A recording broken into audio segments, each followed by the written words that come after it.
Dossier provided me with some more cologne and fragrances to show you guys. Yeah, if you didn't know, Dossier a couple weeks ago actually provided us with some cologne and fragrances before, and they decided to do it again, so I thought I would give you guys a little more information about them.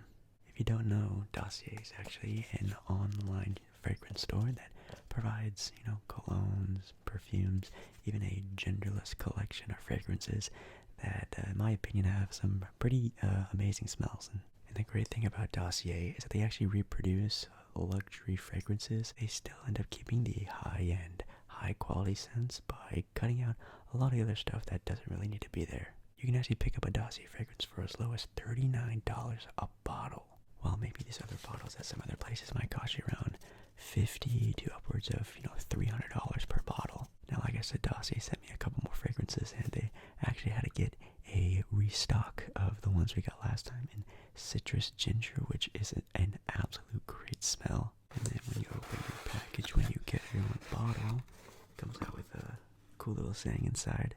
It also comes with like a little pamphlet. And all these pamphlets, they usually tell you about the different notes and smells you're going to be smelling from each individual bottle. Also says what scents it's inspired by, and a little thank you for, obviously ordering from them. It says here, our mission is to deliver the highest quality, luxury-inspired fragrances at a fair price, giving you the freedom to explore new scents.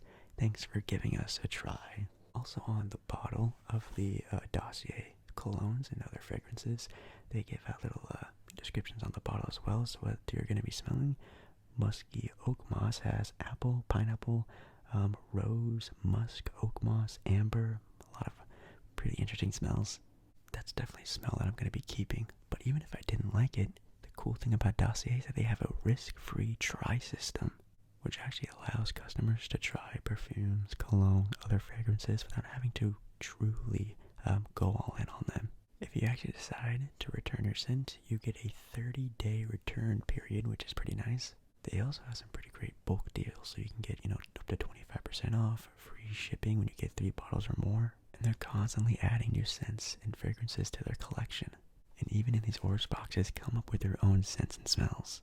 And if all these things sound great to you, Dossier, of course, gave us a nice little code to use at the checkout. If you happen to find a smell that you enjoy, it could be a cologne or perfume or anything that they have on their website, just use the code JakeBaller5, JakeBaller, and the number 5 at checkout, which will be a nice little 5% discount. But even better than that, Dossier has a 20% welcome discount code whenever you purchase something for the first time. Just my own opinion, I feel like Dossier is a great company, and their colognes and scents that I've used have worked very well for me. The smells linger, they don't have some sort of like weird after smell. They do exactly what they say they do, but definitely at a much cheaper cost. So thanks again to Dossier for sending me more cologne to try, and I just wanted to share that with you guys. So big shout out to Dossier, and let's get started with tonight's video. Hello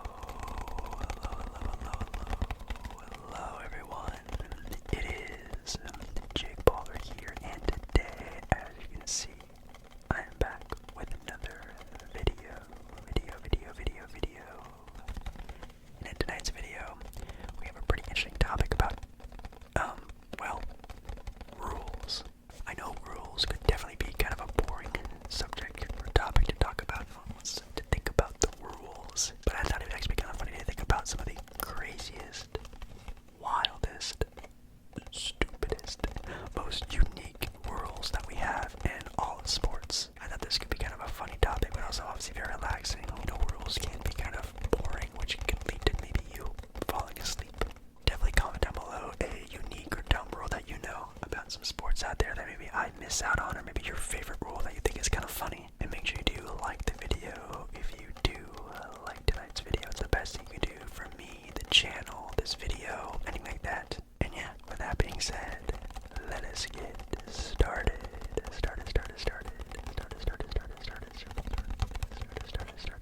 I also added a sticker comment, but here we have some crazy, unique, maybe even dumb, stupid rules in a lot of sports out there. What really intrigued me about this topic was actually a TikTok that I ran by randomly when I was on there, which, by the way, I do have a TikTok ASMR on TikTok. Wow, that's really cool. But I was on TikTok and ran past some interesting and very unique sounding ones, and one of my all-time favorite ones from being a basketball fan, from seeing I think maybe only once or twice in recent history about one in basketball, and it's the foul out rule in basketball, specifically college basketball.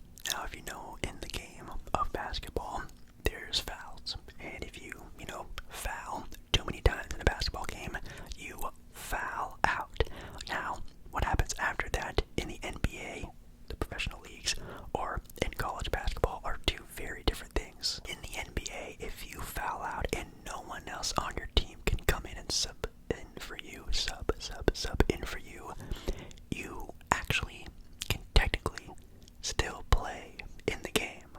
It says here, if the team doesn't have five able-bodied players due to injury or ejections prior to the fouling out of said player, then any player who fouls out can stay in the game, with each following foul also being a technical foul, which would probably be insane. Now, if I don't really know, I can't remember the last time this actually happened in the NBA. I think it actually happened at a Blazer game. I think it happened one time, like forever ago, but I'm not sure what it means by after the foul, every personal foul also being a technical foul.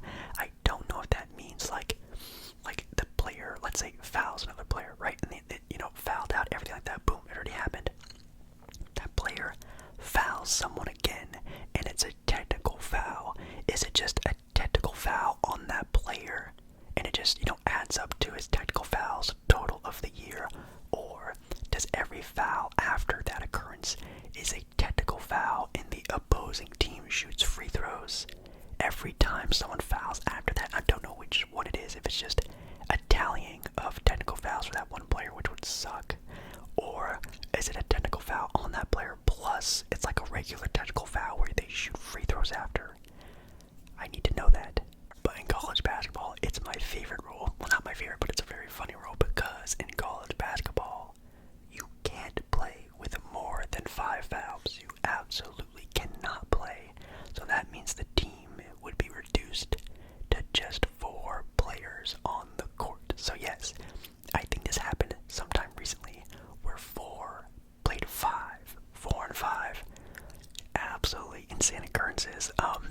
A part of me wishes it would happen more, but I don't even know how you would coach for that, against that, how that would look. But in college basketball, it's pretty freaky to see 5 players go up against 4 players. It's pretty wild. Another basketball rule that I thought was kind of silly, because you'd think it wouldn't happen because maybe they made the material of the backboard differently, and maybe it'd be harder to do this, but I guess if someone still wanted to do it, they could try. But it's the backboard shattering rule. Yes, there's actually a rule that if you shatter the backboard, which obviously Shaquille O'Neal, I think, was the last player to maybe, do it without having anything go against him, but he dunked so hard that the backboard shattered and fell. And now a rule is implied that if you do this, it involves a technical foul while doing this, which I guess isn't that bad of a thing if you did do it. So I guess you could do it and try it. It's only a technical foul, which isn't that crazy, but it is a rule that you're, I guess, not allowed to technically.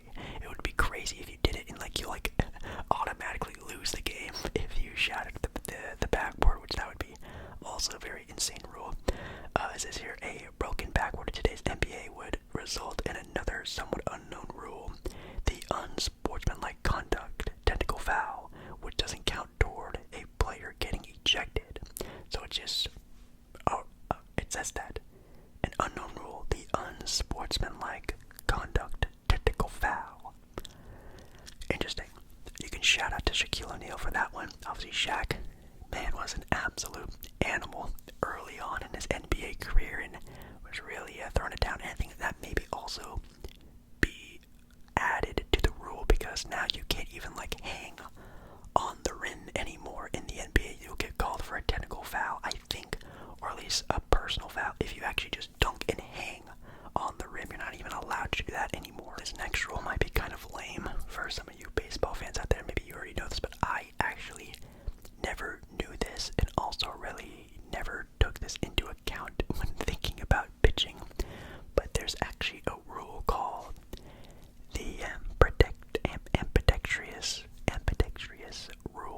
which is in fact a rule that a pitcher cannot pitch with both left and right arms during the same batter. Now, if the pitcher really wanted to shake things up, which I guess if you're really into baseball, comment down below any ambidextrous or a pitcher who can and does pitch with both arms in an MLB game.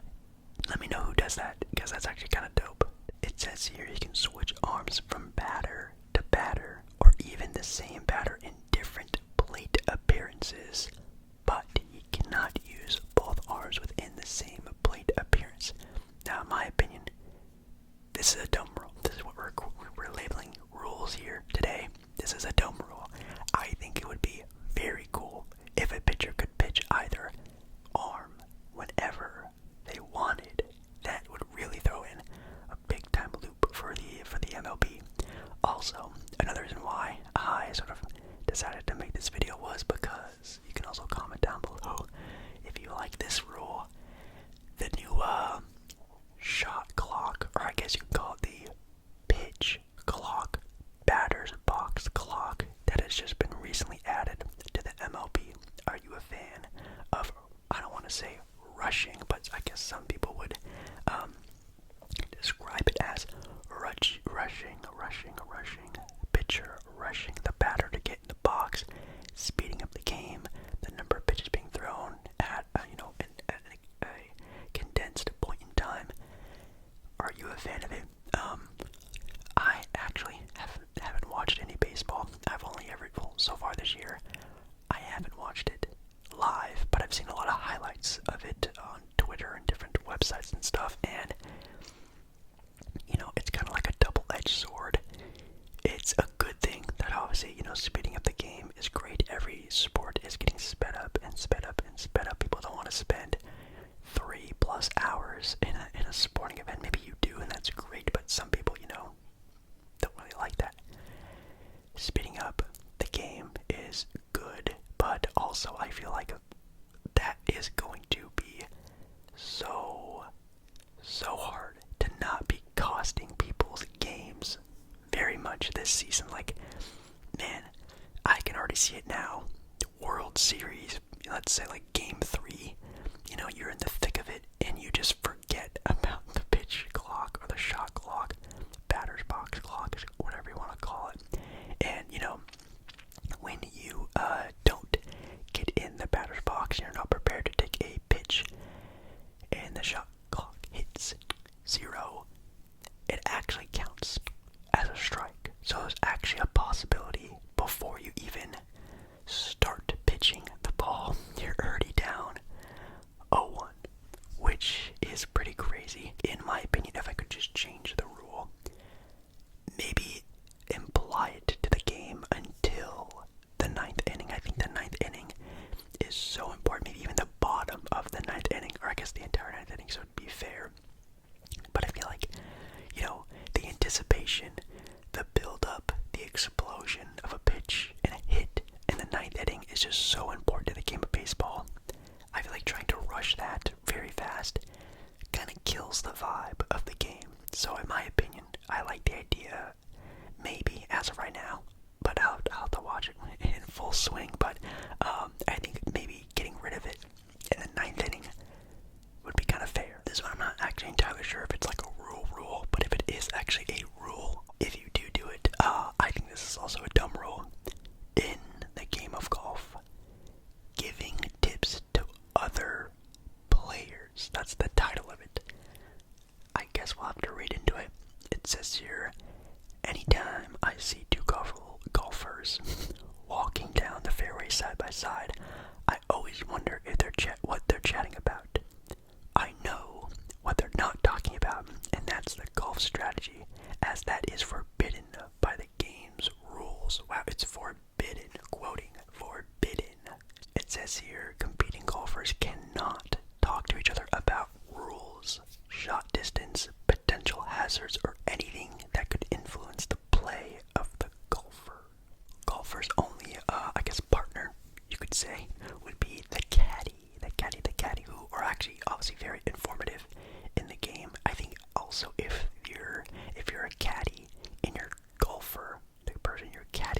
carrying the golf clubs for wins.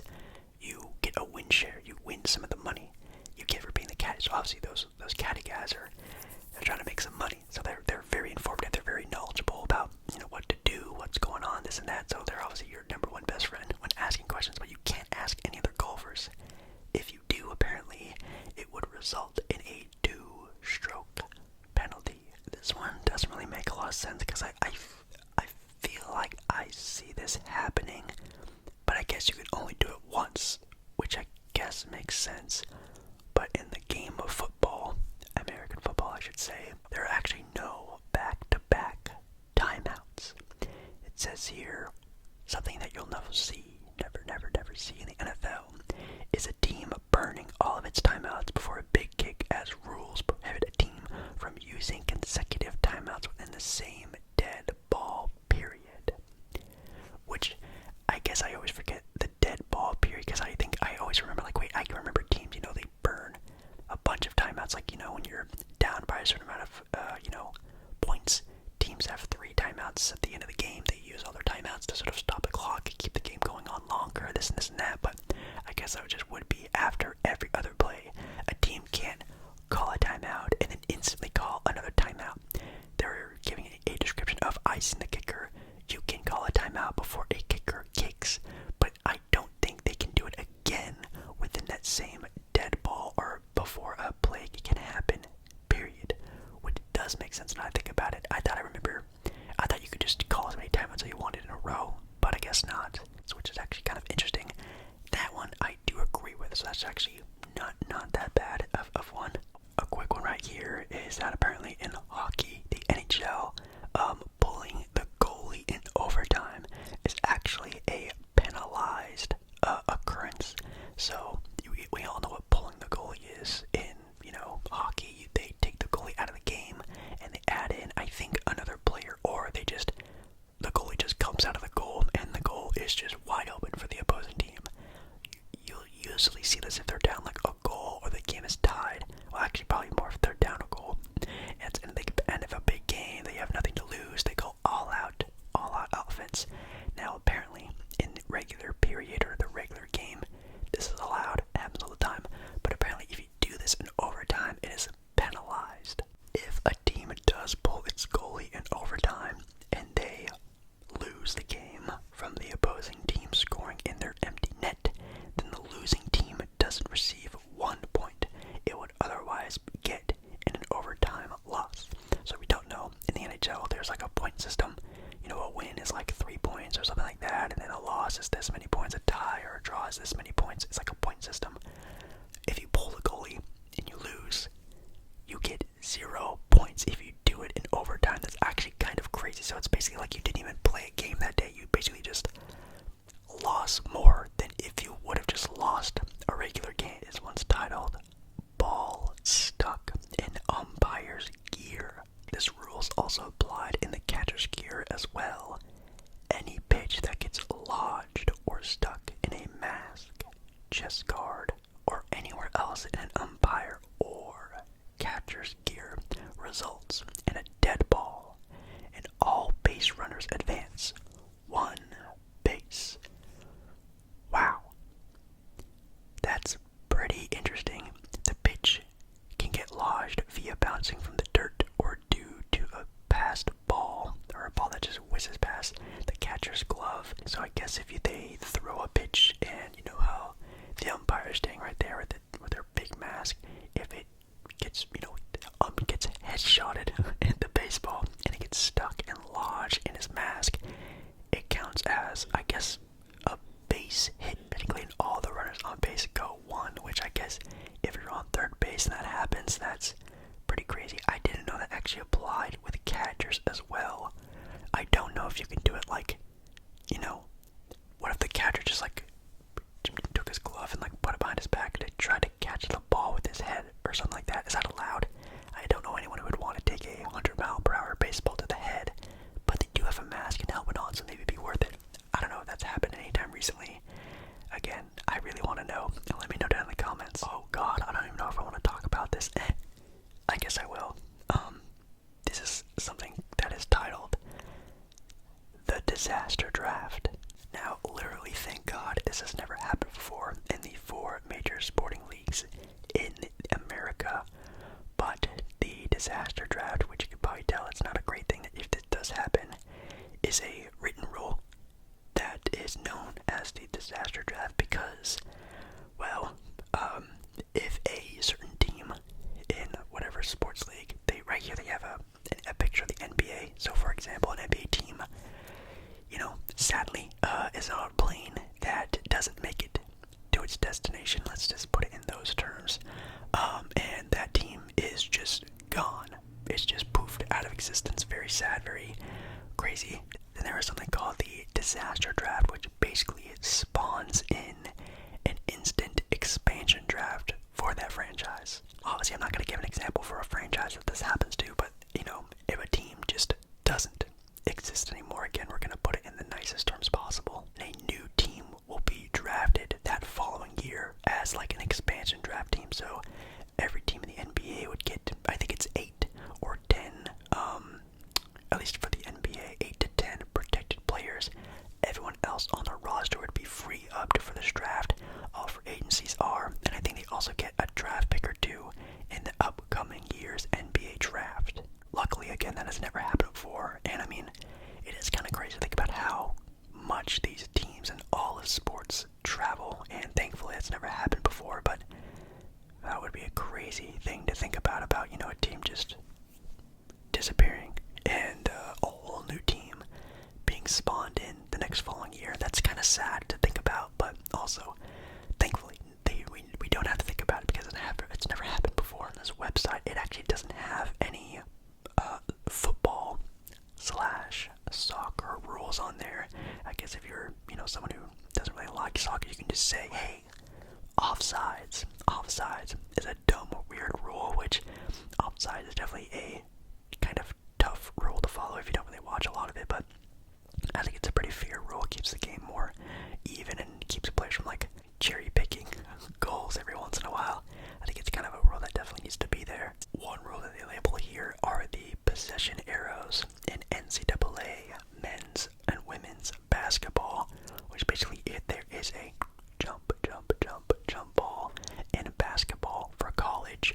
It goes to the team who has the possession arrows, which in my opinion is also a very dumb rule. I don't know if they've ever changed it, if they do still have it, but as I hate the possession arrows in college basketball. That's definitely something that needs to be taken out for sure. That is a dumb rule. But yeah, none of these websites have any soccer, football ones.